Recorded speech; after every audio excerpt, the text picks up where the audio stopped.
Diễm xin chào cô chú, anh chị, các bạn và các em. Nhận được yêu cầu thì hôm nay Diễm chia sẻ cách làm món bánh quy bơ rất là chi tiết. Trong video thì Diễm cũng chia sẻ những cái kinh nghiệm mà Diễm rút ra được để làm ra một chiếc bánh thiệt là thơm, ngon, giòn tan trong miệng nè. Mà cách làm rất là đơn giản luôn. Thì bây giờ mình cùng vào bếp làm món bánh quy bơ với Diễm nha.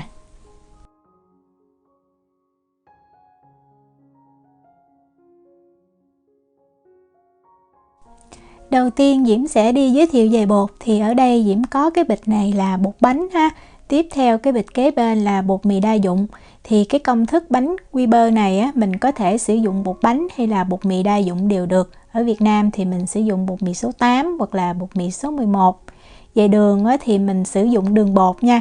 Diễm lưu ý là mình nên dùng đường bột, tại vì đường bột nó nhuyễn mịn và trong đường bột nó cũng có tí xíu tinh bột bắp á, giúp cho cái bánh của mình nó ngon hơn. Để tăng thêm hương vị cho bánh á, thì Diễm cho thêm cái bột hạnh nhân, tức là hạnh nhân nguyên chất mình xay nhuyễn ha. Nếu mà mình không có thì mình thay cái lượng bột hạnh nhân này bằng bột mì. Hai cái nguyên liệu cuối cùng đó chính là bột sữa và bột custard. Thì cái bột custard này á, mình có cũng được, không có cũng không sao ha. Nếu không có thì mình thêm tí xíu tinh chất vani cho cái bánh nó thơm hơn.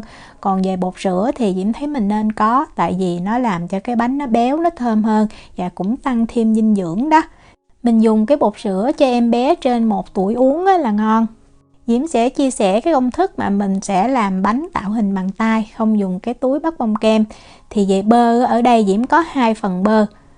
Trong cái tô lớn á, thì Diễm có 60g bơ có muối ha, và bơ này lấy ngay trong tủ lạnh ra luôn, không cần phải để mềm ở nhiệt độ phòng ha. Nếu mà mình sử dụng bơ lạc thì mình thêm 1g muối. Tiếp theo cái chén nhỏ này á, là 40g bơ. Thì bây giờ á, mình sẽ mang cái chén bơ nhỏ này mình đi làm tan hoàn toàn ha. Có thể sử dụng bằng lò vi sóng hoặc là mình cho lên bếp mình nấu tan đều được. Quan trọng á, là nó phải tan hết. Đó, mình nhìn kỹ bơ nó đã tan như vậy và nó còn nóng ha. Thì bây giờ á, mình lấy cái bơ này nè, mình cho vào cái tô bơ. Như vậy thì mình không cần phải để bơ mềm ở nhiệt độ phòng rất là lâu, mình có thể làm liền luôn. Đường bột á, Diễm cho vào 40g. Và mình dùng máy đánh trứng á, mình bật ở cái tốc độ thấp nha. Mình sẽ đánh cho đường bột, hai cái loại bơ này nó hòa đều với nhau. Thời gian thì khoảng 1 phút mà. Mình đánh để cho cái bơ lạnh á, và cái bơ nó đã tan nó hòa đều với nhau.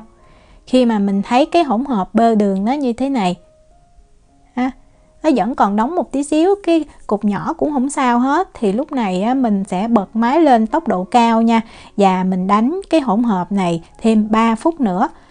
Như vậy á, thì hỗn hợp bơ á, nó sẽ bong mịn ha, nó chuyển sang cái màu vàng rất là nhạt và nó mềm. Dưới cách đánh cái hỗn hợp bơ như vậy á, thì khi mà bánh nướng xong á, mình thấy nó không có bị mất nét nhiều, mà cái bánh á, khi nguội nó sẽ giòn tan và nó xốp rất là ngon. Đó, sau 3 phút thì mình thấy cái hỗn hợp bơ á, nó vừa mềm ha, không quá lỏng mà rất là mịn luôn. Mình lấy cái đồ phết bột á, mình tém lại cho bơ nó gọn trong cái tô. Diễm cho vào đây 20g sữa bột, 20g hạnh nhân xay nhuyễn, 5g bột custard hay còn gọi là bột sư tử ở Việt Nam á. 1/2 muỗng cà phê tinh chất vani. Nếu mà mình không có cái bột custard thì mình sẽ dùng 1 muỗng cà phê tinh chất vani. Và mình bật máy lên, mình để cái tốc độ thấp á. Bây giờ mình sẽ trộn cho tất cả hỗn hợp bột nó đều với nhau. Mình trộn vừa đều là được ha, không nên trộn quá lâu. Rồi Diễm cân ra 100g bột bánh hoặc là bột mì đa dụng á, mình chia ra làm 3 lần nha.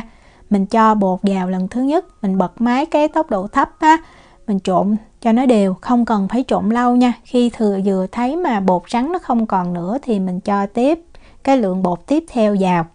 Và mình cũng để máy ở cái tốc độ thấp á, trộn theo một chiều. Thời gian khoảng chừng 10 cho tới 15 giây rất là nhanh. Mình không có nên đánh lâu quá thì làm cho cái bột quá, giống như khi mà mình nướng bánh chín nó không có được xốp lắm. Đó, khi đều hết như vậy á, thì mình sẽ dùng cái cây phết bột đó, mình tém bột lại, mình trộn cho nó đều thêm một lần nữa. Hỗn hợp bột này á, thì sau khi mà mình trộn xong á, thì nó sẽ đặc ha, nó không có mềm. Vì vậy á, mình sẽ tạo hình bằng tay chứ không phải là mình cho vào cái túi bắt bông kem để mình bắt. Không được nha, Diễm đã thử rồi, rất là nặng, khó bắt lắm luôn. Đó, mình đeo bao tay vào và bây giờ mình sẽ chia bột. Thì Diễm chia mỗi viên bột á, là khoảng 13 gram. Mình do cái viên bột lại cho thiệt là tròn rồi mình tạo hình theo ý mình muốn. Hoặc là mình cũng có thể cán cái bột này mỏng ra, mình bỏ vào trong tủ lạnh khoảng 30 phút cho bột nó cứng lại đó. Rồi mình dùng những cái khuôn mình thích đó, mình cắt ra cũng được luôn ha. Với lượng bột này thì Diễm làm được 20 cái bánh, mỗi cái bánh có trọng lượng là khoảng 13 gram. Diễm sẽ dùng cái phới lòng này nè để mình tạo hình ha, tùy mình có cái gì mình tạo hình theo cái ý mình thích thôi. Thì cái này đó mình sẽ ấn vào ngay giữa của viên bột, ấn nhẹ nhàng như vậy cho cái bánh á, giống như là nó có những cái cánh hoa đó. Rồi nhẹ nhàng mình gỡ ra. Cái phần bột còn lại tí xíu như vậy á, thì Diễm cho thêm vào 1/4 muỗng cà phê bột cacao. Hoặc là nếu mà mình có những cái loại bột rau củ màu á, mình trộn vào cũng được ha. Đó, mình trộn cho đều, sau đó mình sẽ xe thành từng cái viên nhỏ để mình làm cái nhị hoa. Hoặc là mình cũng có thể cho nho khô hoặc là trái cây khô vào giữa như vậy cũng được luôn. Mình sẽ đi làm nóng cái lò nướng nha. Diễm bật lò lên, 2 lửa trên và dưới, không bật quạt. Nhiệt độ là 170 độ C, 338 độ F. Khi mà lò nướng nóng đủ rồi thì mình mới mang bánh mình đi nướng nha. Và cái bánh này mình sẽ lót thêm một cái vỉ nướng bên dưới nữa, tránh cho cái đế bánh nó bị cháy vàng quá không có ngon đó. Và Diễm sẽ đặt cái vỉ bánh ở đảnh thứ 2 của lò nướng từ dưới điếm lên nha. Cái lò của Diễm cái dung tích nó là 71 lít. Và mình nướng ở cái nhiệt độ 170 độ C này trong khoảng thời gian từ 13 cho tới 15 phút. Sau 13 phút thì mình nên canh nha, tại lúc này bánh nó rất là mau vàng. Thì Diễm nướng chính xác là 15 phút luôn á. Mình lấy bánh ra thì lúc này cái bánh nó rất là mềm. Vì vậy mình sẽ để bên ngoài như vậy, mình đợi khoảng 5 phút rồi mình mới di chuyển bánh nha. Tại vì bây giờ mình lấy ra thì bánh nó sẽ bị bể đó. Sau 5 phút Diễm sẽ lấy cái bánh và Diễm để trên cái rãnh như vậy. Mình để cho bánh nó nguội hoàn toàn, sau đó mình sẽ cho vào trong cái hộp đậy kín lại thì giúp cho cái bánh nó giòn được rất là lâu. Bây giờ Diễm chia sẻ tiếp cái công thức thứ hai là mình sẽ dùng cái túi bắt bông kem để mình tạo hình. Ở đây Diễm cũng có bơ, thì trong tô lớn là 40 gram và cái ly nhỏ này là 60 gram, ngược lại với lại cái công thức kia nha. Và mình cũng mang 60 gram bơ này mình đi làm tan hoàn toàn. Khi mà vừa tan rồi thì mình cho vào 40 gram bơ còn lại. Vì đường bột thì mình cho vào 45 gram và mình cũng dùng máy đánh trứng mình đánh bông như là hồi nãy Diễm đã có chia sẻ rồi ha. Thì cái hỗn hợp này sau khi mà mình đánh 3 phút thì mình thấy nó sẽ mềm, nó mịn và nó cũng chuyển sang cái màu vàng rất là nhạt. Nó mềm hơn cái công thức đầu tiên. Và mình cũng cân bột hạnh nhân, bột sữa và bột custard bằng đúng lượng với công thức đầu tiên ha. Và mình sẽ có thêm một cái nguyên liệu nữa, đó là kem tươi. Diễm cho 30 gram. Có kem tươi làm cho cái bột nó mềm hơn, mình rất là dễ bắt bánh ha. Và khi mà mình ăn nó giòn tan trong miệng, thơm, ngon lắm luôn. Và mình cũng đánh cho những cái hỗn hợp nó hòa đều với nhau. Sau đó mình cũng cân 100 gram bột và mình chia làm 3 lần mình cho vào như cách làm của cái công thức đầu tiên.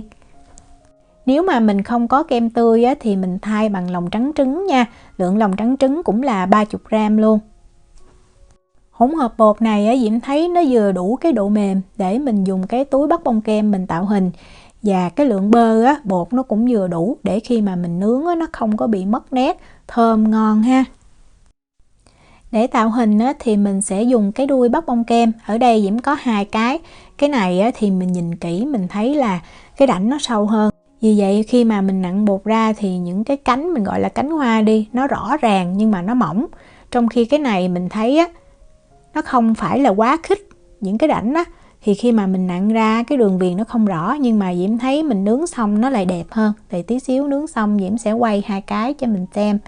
Cái túi mình nên dùng cái túi dày tại bột này nó cũng chắc mình dùng cái túi mỏng thì nó dễ bị bể ra. Mình nên cắt cái đầu túi nó vừa đủ với lại cái đuôi bắt bông kem thôi ha. Như vậy thì mình nặn nó không có bị tuột. cho bột vào trong túi bắp bông kem á, thì mình cố gắng á, mình ép bột cho nó không có bị những cái bọt khí nhiều, thì khi mình nặn nó sẽ đều hơn. Cái tờ giấy nướng bánh này là hồi nãy Diễm dùng để Diễm nướng cái bánh mà không cần cái túi bắp bông kem này đó. Giấy nướng bánh này mình có thể sử dụng lại rất là nhiều lần nha. Khi mà nặn á, thì mình sẽ nặn thiệt là đều tay và chậm ha. Theo một vòng như vậy, vừa đúng một vòng á, là mình ngưng, thì mình sẽ được một cái bánh rất là tròn trịa. Cái này là Diễm nặn bằng 2 cái khuôn cho mình xem luôn nè. Đừng có nặn nhanh quá nha, cứ nhẹ nhàng từ từ nặn đều, xoay đúng một vòng. Và mình cũng lót 2 cái vỉ nướng để mình nướng bánh. Lò mình cũng làm nóng trước luôn nha. Mình đặt bánh ở cái rãnh thứ 2 của lò từ dưới đếm lên và nướng ở nhiệt độ 170 độ C, 338 độ F trong vòng 13 tới 15 phút. Với cái lượng bột của cái công thức này thì mình cũng làm được 20 cái bánh nha. Bánh sau khi nướng xong á, thì mình cũng để bánh thật là nguội rồi mình mới cho vào trong hộp mình đậy kín. Đây là 2 cái bánh mà mình nặn bằng 2 cái khuôn khác nhau. Đó, mình thấy thì như Diễm á, Diễm thấy cái khuôn này đẹp hơn. Trong khi mà cái khuôn mà cái rãnh sau á, mình thấy lúc mà mình nướng xong á, cái bánh nó dễ bị mất nét hơn. Và như mình thấy á, nét bánh nó giữ nhiều hay ít thì cũng do cái đuôi khuôn mà mình nặn nữa. Đây là 2 cái bánh mà dưới 2 cái công thức nè. Diễm để ở đây cho mình nhìn, mình so sánh. Bánh mình tạo hình bằng tay á, thì do cái lượng bột nó đặc hơn, vì vậy nó sẽ giòn hơn là cái bánh á, mà mình nặn bằng cái túi bắp bông kem. Nhưng mà 2 bánh á, Diễm thấy đều ngon như nhau. Đây là bánh á, mà mình dùng túi bắp bông kem á, thì mình thấy nó vẫn rất là giòn. Khi ăn á, nhờ có kem tươi nó thơm hơn và nó sẽ tan trong miệng luôn. Trong khi cái bánh mình tạo hình bằng tay, cái bột đặc hơn á, thì nó giòn rụm và nó cũng tan trong miệng nha. Từ 2 cái công thức này rất là cơ bản, mình có thể pha thêm những cái nguyên liệu để mình tạo thêm cái hương vị cho bánh. Như ở đây là bánh quy cà phê dừa nè. Diễm dùng cái công thức bột thứ 2 á, rồi Diễm cho thêm 3 gram cà phê hòa tan vào trong cái hỗn hợp kem tươi á. Và Diễm thay 20 gram bột hạnh nhân bằng 20 gram bột dừa. Hoặc mình có thể cho thêm bột gừng nè, bột cacao hoặc là bột quế để tăng thêm hương vị cho bánh rất là hấp dẫn. Bánh này mình bảo quản trong hộp kính để ở nơi thoáng mát được 2 tuần nha. Diễm chúc cô chú, anh chị, các bạn và các em thành công với món bánh quy. Nếu mà có thắc mắc gì thì cứ để lại lời nhắn hoặc là gửi tin nhắn cho Diễm. Diễm cảm ơn sự quan tâm theo dõi video rất là nhiều. Hẹn gặp lại trong những video tiếp theo. Chào tạm biệt.